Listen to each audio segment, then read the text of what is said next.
Oi, pessoal, aqui fala o Renato Gaúcho, tudo bem? Olha, antes da história, preste atenção. Daqui a pouco, na história das 18 horas, você vai conferir o nome da felizarda que vai levar esse par de brincos e essa linda gargantilha que você está mostrando aqui na tela, tá bom? Ainda dá tempo de você concorrer. Basta se inscrever no canal, se é que você não é inscrito ainda, e dar o seu like na história. Nessa, agora e em todas as outras que você ouvir, porque quanto mais like, mais chances você tem de ganhar. Tá bom?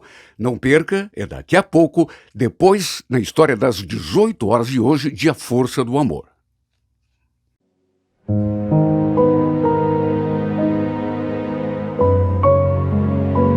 Renato Gaúcho apresenta A Força do Amor.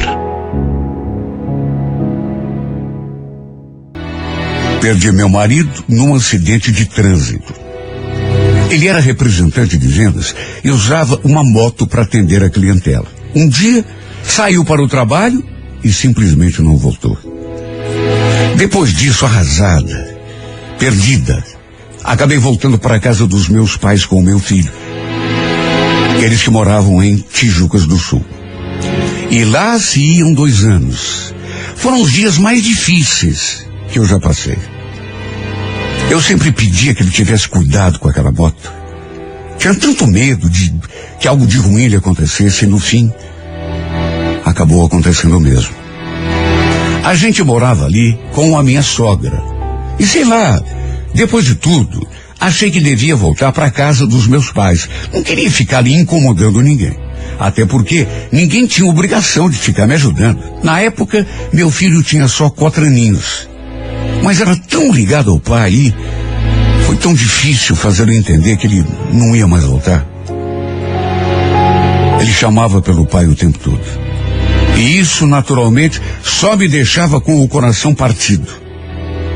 Às vezes, minha sogra e o meu cunhado apareciam para ver o meu filho. Minha sogra, por exemplo, não se conformava que eu tivesse ido embora da sua casa. Não queria que eu saísse dali. Não queria ficar longe do neto. E sempre que ia nos visitar, ela me pedia para voltar. Quando Gustavo completou 6 anos, eu fiz uma festinha para ele e convidei minha sogra e meu cunhado. Eles levaram presentinhos e ele ficou tão feliz. Criança, sabe, é tão fácil da gente agradar. Aliás, o Anderson era também padrinho do Gustavo. E os dois passaram o dia grudados um no outro. Olha, eu cheguei a ficar emocionada com aquele grude dos dois. E nessa ocasião, a dona Helena voltou à carga com aquela história de eu voltar para Curitiba. Por que você não volta com a gente, Luísa? O quarto que era de vocês continua lá. Só esperando por você e pelo meu neto. Vocês fazem tanta falta. Lembro que eu estava desempregada nessa época. E ela sabia. Na verdade, até usou isso para tentar me convencer a voltar para cá. Até minha mãe achou que realmente poderia ser uma boa. Até porque aqui eu teria mais chance de arranjar um bom emprego, fazer um curso, dar um futuro melhor ao Gustavinho. Não nego que fiquei balançada, mas resolvi amadurecer um pouco mais a ideia. Verdade seja dita, a dona Helena gostava muito de mim. E do neto, então, nem se fala.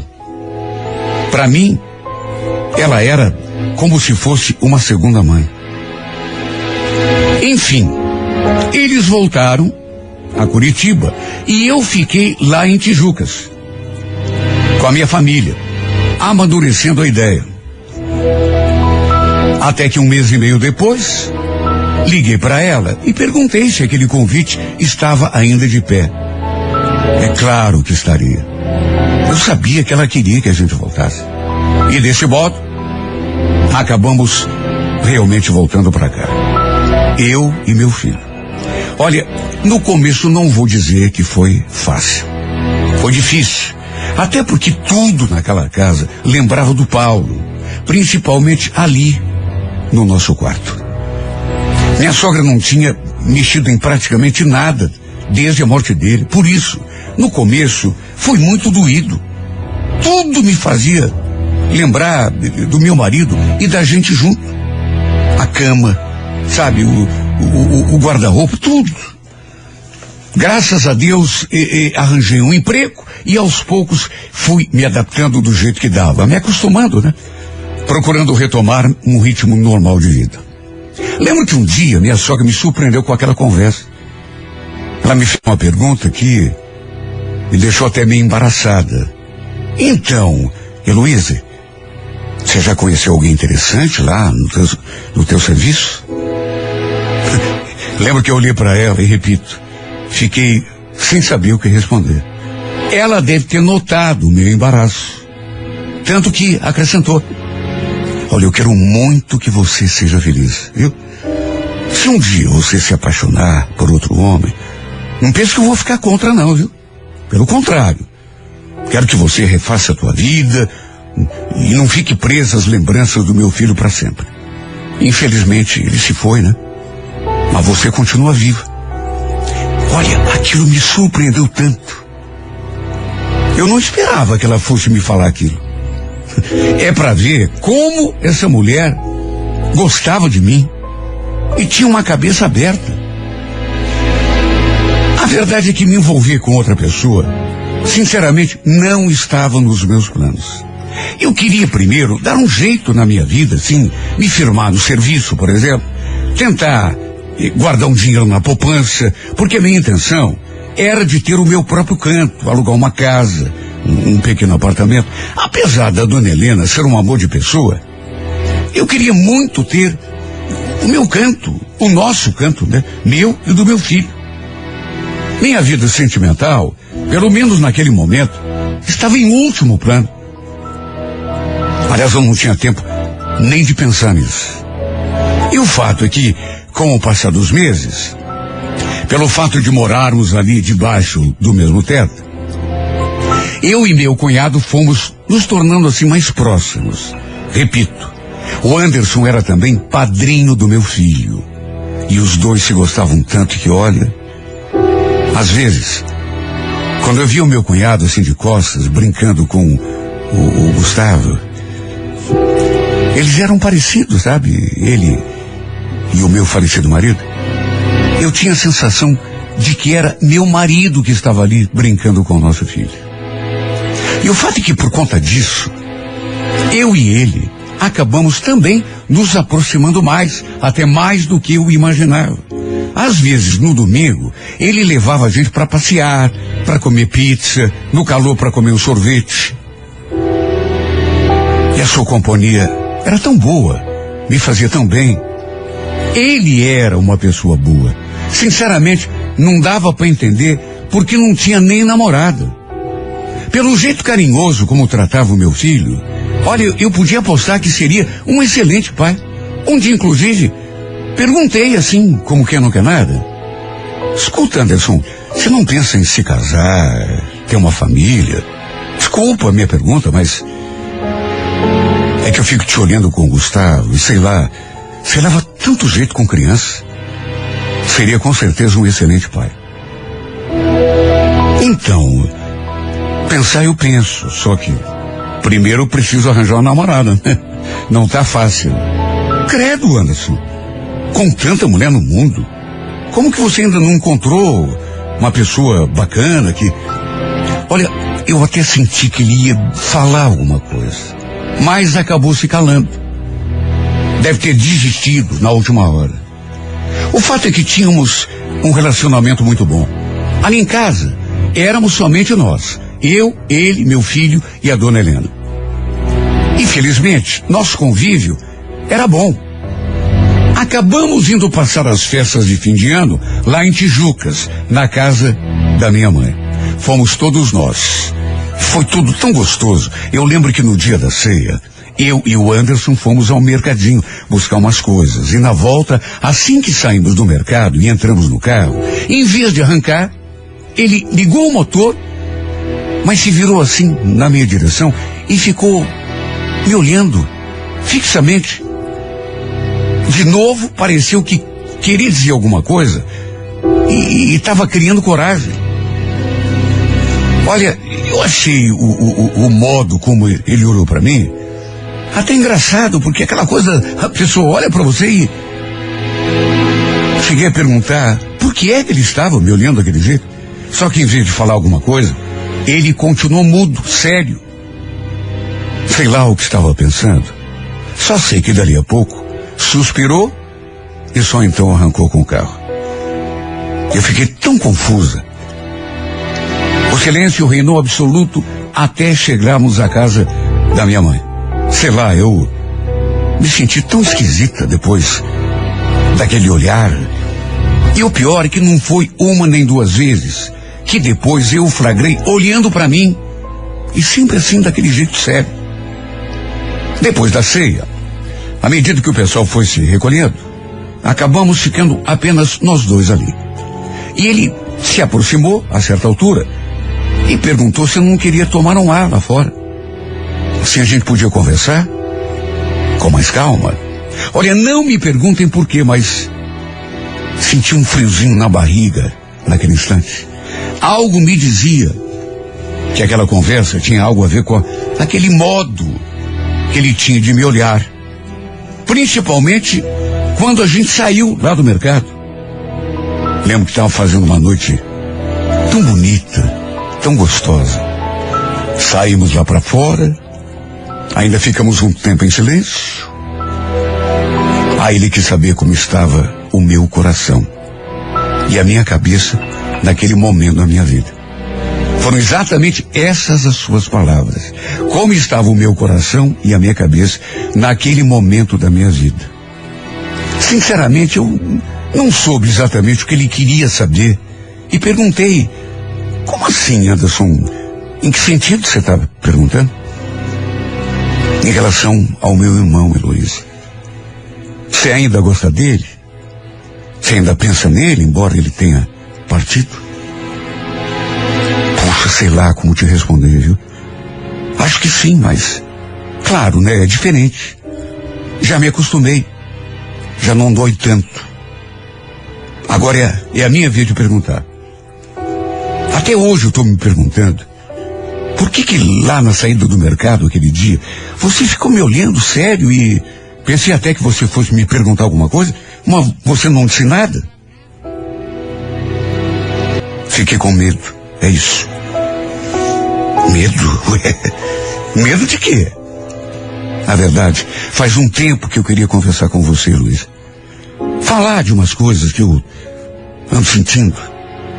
Talvez você não tenha notado, mas desde que você se mudou lá para casa, que a minha vida mudou completamente. O que você está querendo dizer?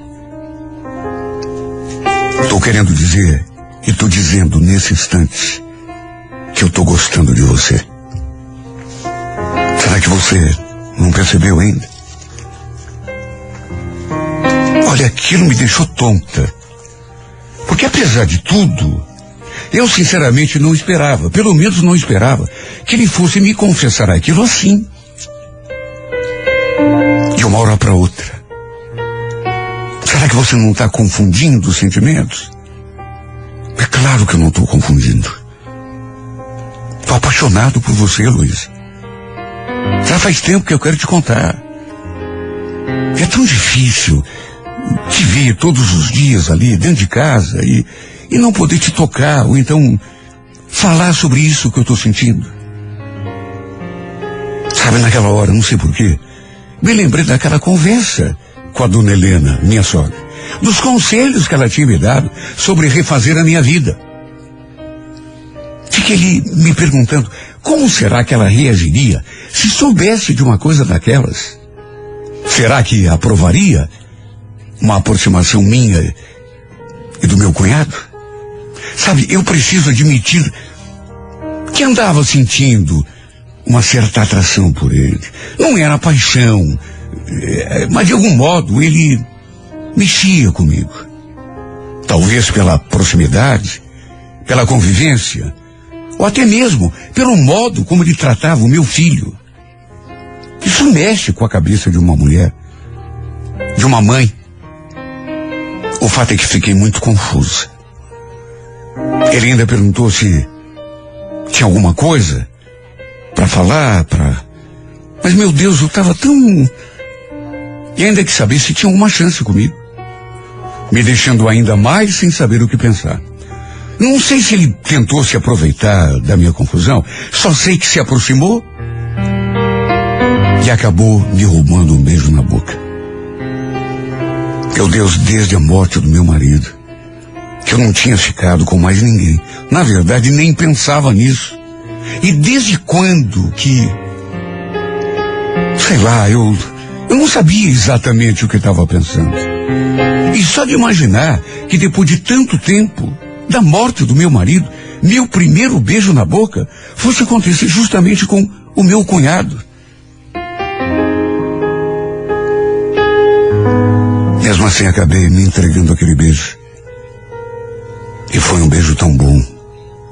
Depois, meio sem jeito, eu chamei para entrar, até porque fiquei tão constrangida, porque foi bom, é claro que foi bom.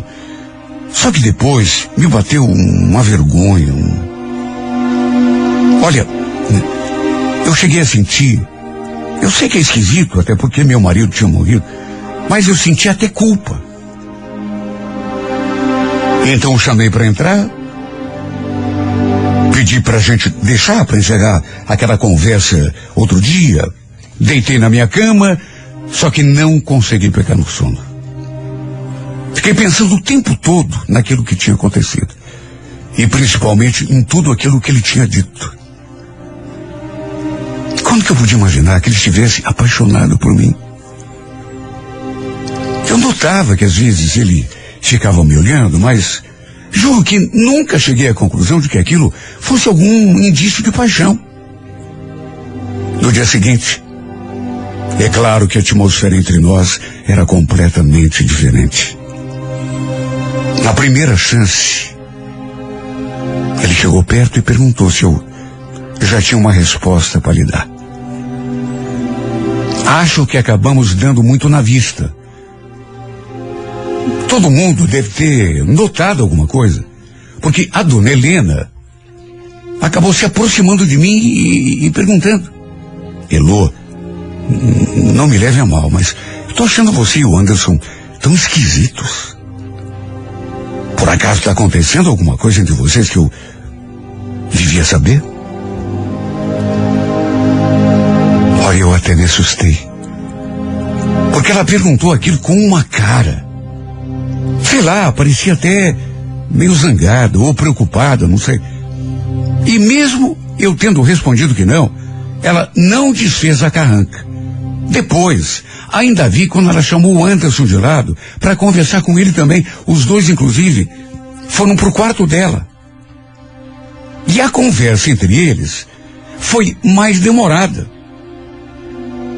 E depois foi a minha vez de ela chamar para ir até o quarto na sua companhia. Pediu até que eu fechasse a porta. Disse que tinha conversado com o Anderson e que ele já tinha contado tudo para ela, que não adiantava mais eu esconder. E ainda acrescentou: olha, para você, Heloísa, eu vou só repetir o que disse para ele. Eu não aprovo esse tipo de coisa. Meu Deus, onde já se viu? Os dois eram irmãos. Isso não pode acontecer. Mas, dona Helena, foi a senhora mesma que disse que não se importava que eu me envolvesse com outra pessoa. Outra pessoa, sim. Mas não o teu cunhado. Meu Deus, era só o que faltava. O que o povo vai dizer? A vizinhança toda vendo... Não, isso não está certo. Os dois são irmãos.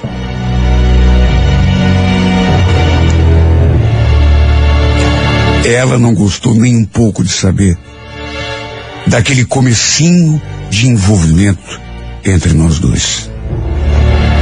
Era como se a gente estivesse desrespeitando a memória do meu marido. Olha, eu me senti tão mal. Porque, puxa vida, na verdade não tínhamos nada ainda um com o outro. Tudo bem, ele tinha confessado que estava apaixonado. Até um beijo rolou, mas a gente não tinha decidido nada.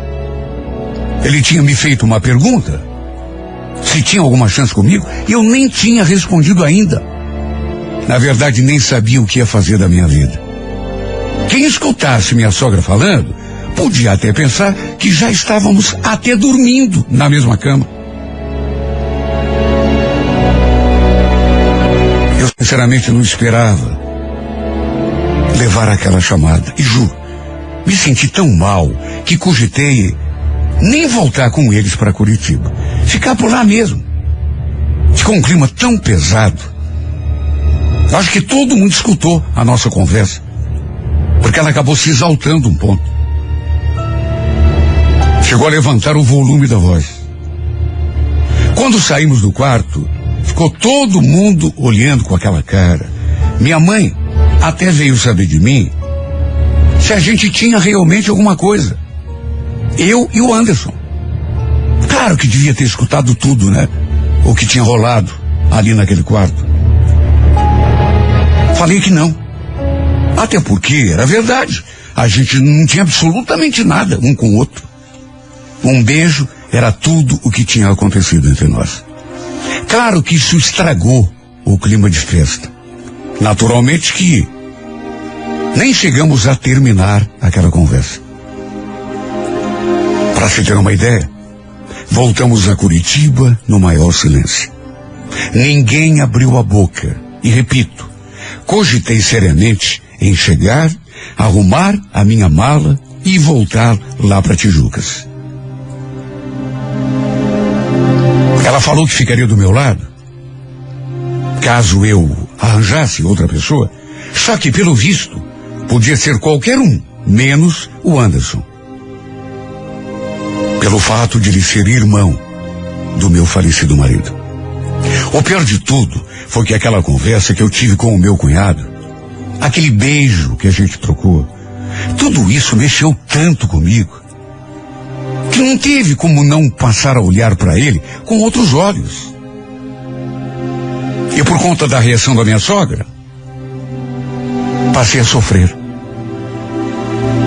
Ele tentou se aproximar de mim várias vezes, com certeza para terminarmos aquele nosso papo. Mas eu sempre dava um jeito de tirar o corpo fora. Claro, né?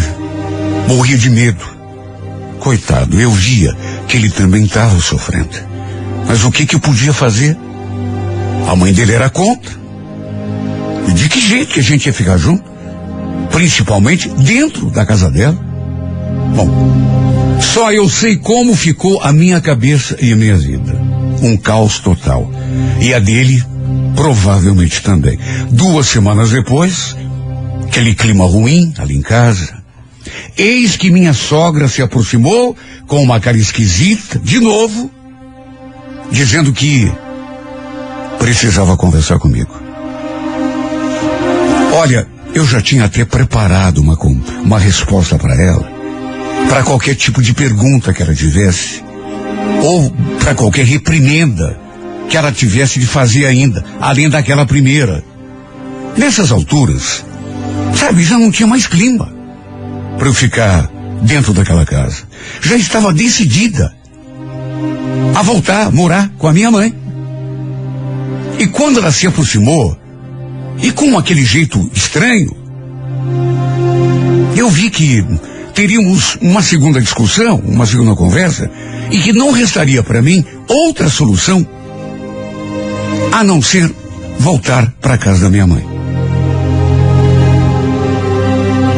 A primeira coisa que ela me perguntou foi se eu tinha certeza daquilo que tinha falado para ela naquele primeiro dia.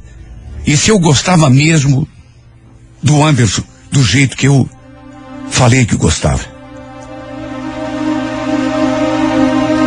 Olha, eu não sei exatamente o que a senhora quer saber com essa pergunta. Gostar eu gosto. Ele falou que gosta de mim também. Agora, a senhora pode ficar tranquila, viu? Pode ficar tranquila porque não vai acontecer nada entre nós dois. Aliás, eu tô pra falar pra senhora já faz alguns dias que acho acho melhor sair dessa casa. Eu vou voltar para casa da minha mãe. Não, Elo, não faz isso. Olha, eu andei pensando muito nesses dias e eu acho que cheguei à conclusão de que não tenho mesmo o direito de me meter na vida de vocês. Olha, eu só queria te falar isso. Se vocês se gostam, se vocês estão se gostando de fato e querem ficar juntos, eu dou a minha bênção. Não vou mais me colocar entre vocês dois. É como eu disse, né? Não tenho o direito de me meter. Será esse o problema? Olha, gostar do meu cunhado, eu gostava. Mas ainda não tinha bem certeza do que era aquele sentimento. Mas quando a minha sogra falou aquelas palavras, parece que tinha uma tranca assim dentro de mim que me fazia, sei lá, negar aquele sentimento. E eu digo isso porque depois que ela falou aquelas palavras, parece que eu me soltei, sabe? Para sentir o que eu tinha vontade de sentir. Sei lá, eu só sei dizer que alguma coisa mudou aqui dentro de mim. Só sei dizer que o sentimento, ele se transformou naquela hora. Era um sentimento trancado. Era um sentimento medroso. Tanto que, repito, eu não sabia de fato o que sentia por ele, mas depois daquela conversa, depois daquele beijo e depois das palavras da minha sogra, deixando o nosso caminho livre, eu me senti tão feliz, tão leve. Tanto que tivemos uma conversa a três, naquela mesma noite. Eu, ele e ela. E ela repetiu aquilo que já tinha dito para ele também. Quando ele perguntou novamente se tinha alguma chance comigo, minha pergunta, ou a minha resposta, foi em forma de beijo. Quem que não quer ser feliz? Quem que não quer recomeçar a vida ao lado de um homem bacana e que gosta da gente? Sem contar que ele adorava o meu filho. Era seu sobrinho, seu afilhado, mas tratava o menino como se fosse seu filho, de verdade. E é claro que isso ajudou na minha decisão de ficarmos juntos. E foi a melhor coisa que eu fiz na minha vida. Porque minha vida mudou completamente.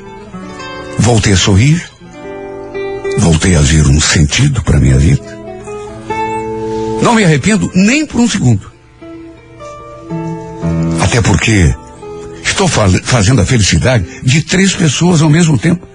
A minha, a dele e, sobretudo, a felicidade do meu filho.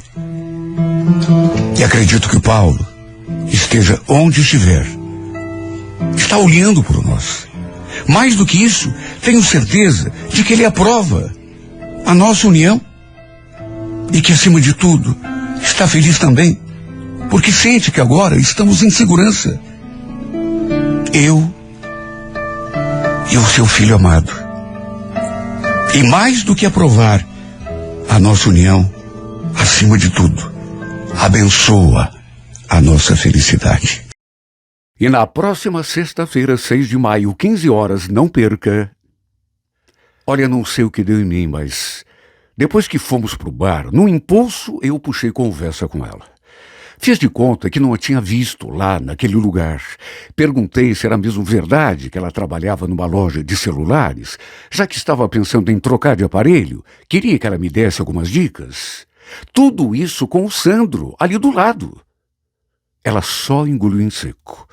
Deu um sorrisinho assim, meio sem graça, e falou: "Claro, posso te ajudar sim. Dá uma passadinha lá na loja que a gente conversa." Imagine o estado em que eu fiquei. Até porque entendi a indireta. Ela estava me pedindo que voltasse lá naquela espelunca onde, na verdade, ela ganhava vida, sem o conhecimento do noivo. Ou seja, estava me dando abertura para que eu fizesse aquilo com que vinha sonhando há tanto tempo. Olha, eu fiquei espantado quando eu soube daquilo. Na verdade, nem coloquei muita fé, até porque a pessoa que me contou não era assim muito confiável.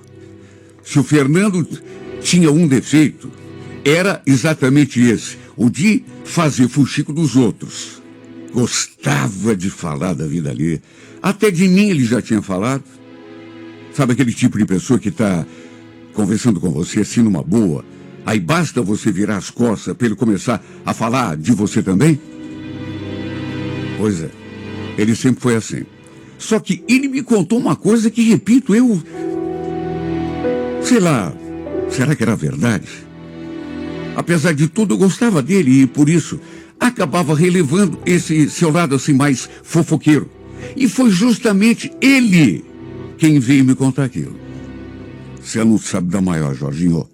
Sabe a namorada do Charuto? Então, você sabia que ela trabalha numa zona? Como é que é? Mas que bizarrice é essa, cara? Tô te falando. Eu também não acreditei, mas parece que é verdade. Quem me contou foi o primo do Charuto. O Charuto era um amigo nosso. Jogava bola ali com a gente às quintas-feiras. Seu nome era Sandro. Mas o pessoal tinha lhe dado aquele apelido porque ele era um cara assim, bem alto, bem magro. Tinha gente, aliás, que em vez de Charuto, o chamava apenas de Magrão. Ele tinha esse costume de levar a namorada para assistir aos jogos que a gente fazia ali. Era um hábito. Aliás, ele não era o único. Muitos levavam as esposas, as namoradas, os filhos, até porque, apesar de ser uma cancha, era um ambiente assim bem familiar. Claro que custei acreditar naquilo que o Fernando tinha me contado. Imagine, eu não conhecia muito bem a namorada dele, do Sandro. Pelo menos não tinha, assim, muita intimidade com ela. Conhecia de vista. A cumprimentava, mas a gente, por exemplo, nunca tinha conversado. O Sandro jogava no nosso time. Depois do jogo, a gente ficava ali no bar da cancha, tomando cerveja, comendo alguma coisa, conversando. E ela também ficava com ele, mas era uma moça assim, bem na dela, discreta. E muito provavelmente aquilo que o Fernando estava me contando era fofoca, mentira. Alguém devia ter inventado. Por isso, eu não acreditei, pelo menos não acreditei assim com toda a convicção. Agora, se era mentira ou não, eu preciso dizer uma coisa. Era uma mulher bonita. Loura, o corpo assim esguio, olhos verdes. Só que, repito, muito discreta. Depois do jogo, por exemplo, a gente ia ali pro bar da cancha e ela ficava do lado do Sandro, na dela, só acompanhando a conversa. Sabe, era difícil acreditar que uma mulher como ela pudesse mesmo trabalhar numa boate, ser garota de programa. Sabe, não fazia o tipo. A não ser, é claro, que ela disfarçasse muito bem. O problema foi que desde que o Fernando veio me contar aquela coisa de boate, de que ela fazia programa, eu não consegui mais tirar a história da cabeça. Eu não era de ficar reparando muito nela, até porque, convenhamos, né? Era namorada de um amigo meu, só que desde aquele bendito comentário, daquele dia, quando o Fernando veio encher minha cabeça, que eu passei a olhar para ela assim, com mais atenção. Olhava e pensava comigo mesmo. Não pode. Deve ser mentira do Fernando. O Charuto disse que ela trabalhava numa loja de celular. Não perca, é na próxima sexta-feira, 6 de maio, 15 horas, na íntegra, a emocionante história de Jorginho e Carla em mais uma edição de A Força do Amor.